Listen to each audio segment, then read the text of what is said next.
So I have this one written out again just to make it go a little faster.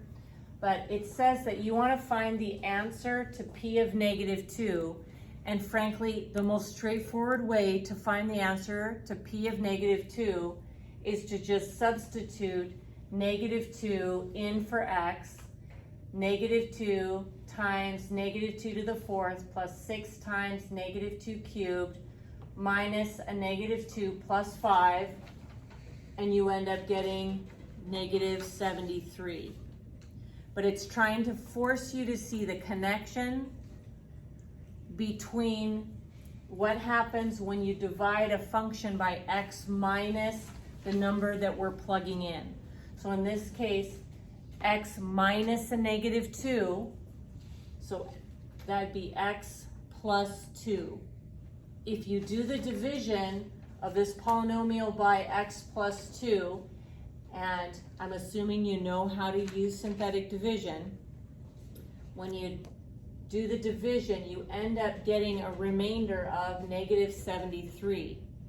It's not a coincidence that substituting -2 into the polynomial gives you the exact same answer as dividing the polynomial by x minus the number you're plugging in. So notice I plugged in -2 into the polynomial and I got -73. When I divided by x minus the number I'm plugging in, I get a remainder of -73. One more time, the significance of that, the remainder theorem. If I was going to divide by x plus 2, which means my k value is -2, I could find out if x plus 2 is a factor of the original polynomial, because numbers that are factors have remainder 0.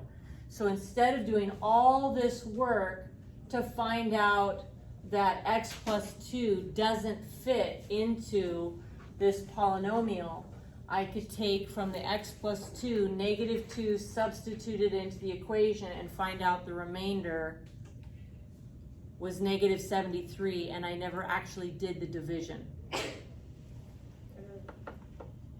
We used to do this when I said, is the number 226, can it be divided by 2? You didn't actually do the long division. You saw that the number 226 ended in an even number, so you're like, oh yeah, 2 fits in.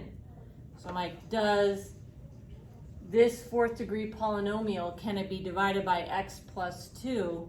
Not what is the answer, just can it be divided by x plus 2? If you substitute in -2, if I were to get the answer 0, that would mean the remainder is 0, so it fits in evenly.